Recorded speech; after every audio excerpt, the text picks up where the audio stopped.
Hey, what is up mga karok? This is Arokable and welcome back to my channel. And for today's video, gagawa tayo ng entertainment cabinet or TV console para sa TV and the living area. And nakasama ko si Kyle Romano, yung aking pamangkin na madalas kong kasama sa paggawa ng project. And ito si Jetro, ang malakas na nilalang kung saan kasama rin natin sa paggawa ng project na ito. So, nood kayo guys dahil sisimulan na natin kung paano gumawa ng entertainment cabinet.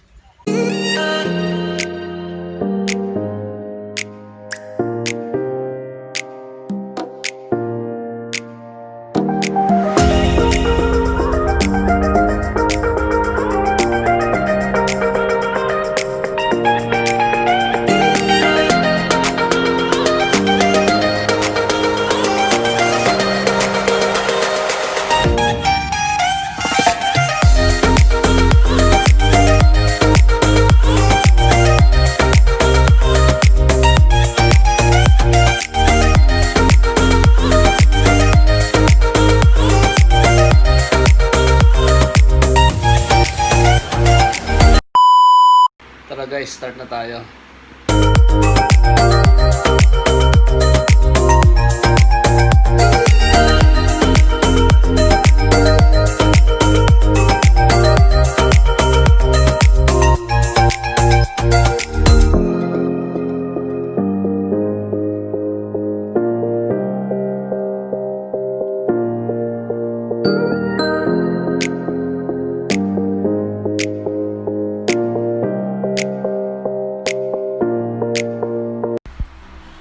Hi guys, ito yung groove na nagawa natin. 18mm mula dun sa edge o dulo ng board at 6mm yung ginagamit nating board para sa backing or backboard.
Hi guys, ito yung ating gagawing French cleat para pansabit ng back part ng ating cabinet. So iseset natin ng 45 degrees yung blade. So set natin ng 45 degrees.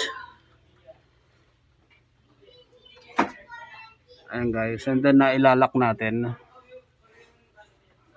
Yun guys, nakaset tayo ng 45 degrees. And then check natin itong ating blade. So naka 45 degrees din. So yan yung ginagamit natin para sa tinatawag na French cleat. So mahalaga ito para sa pagsabit ng mga board kung mga floating or nakahang yung cabinet, yung mga overhead cabinet. So ito yung ginagamit nating technique.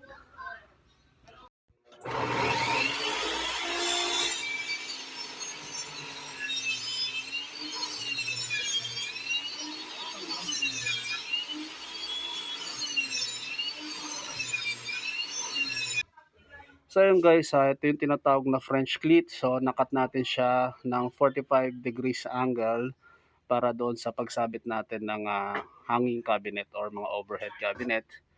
So ito yung mga technique na ginagamit for that purpose.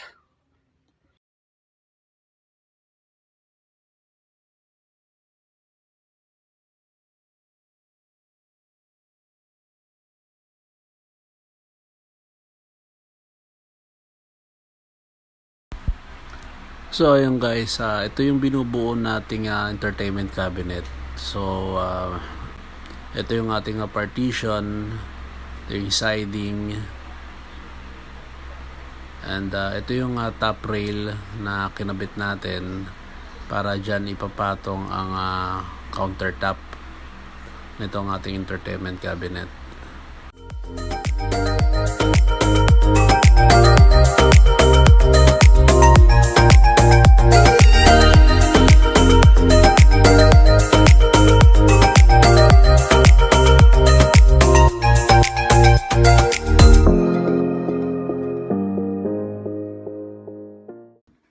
Hi guys, ito yung ating TV console nakakabitan kay Kyle Romano. So, ito yung sitwasyon nyo ngayon. Wala pang nakalagay na any entertainment cabinet.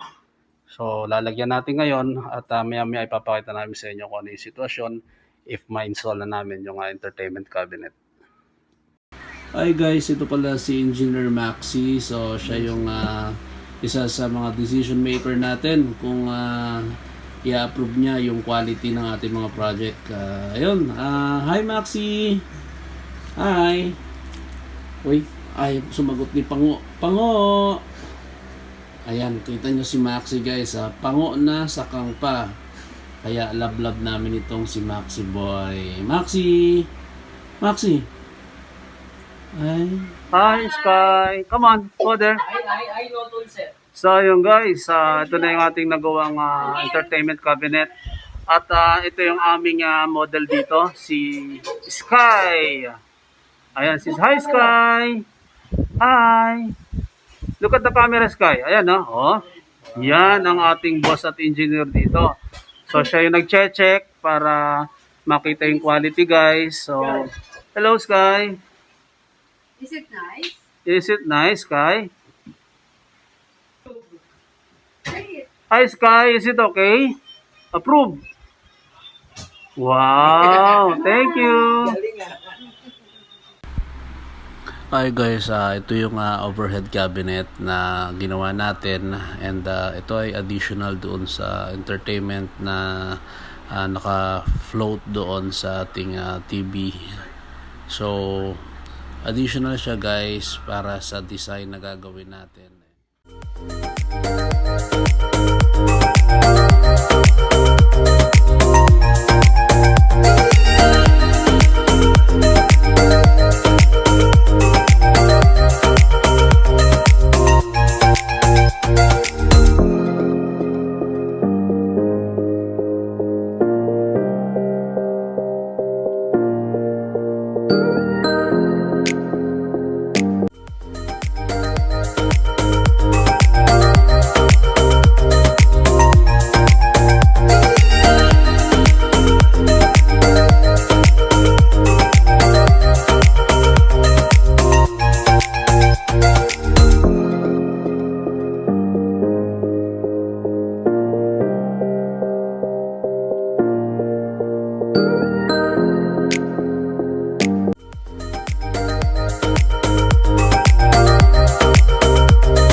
Hi guys, ito yung ginawa nating door panel ng ating entertainment cabinet. So kinabitan natin siya ng aluminum hand grab or continuous handle para dun sa TV console na ginawa natin. So papakita ko sa inyo paano lagyan ng butas para dun sa concealed hinge.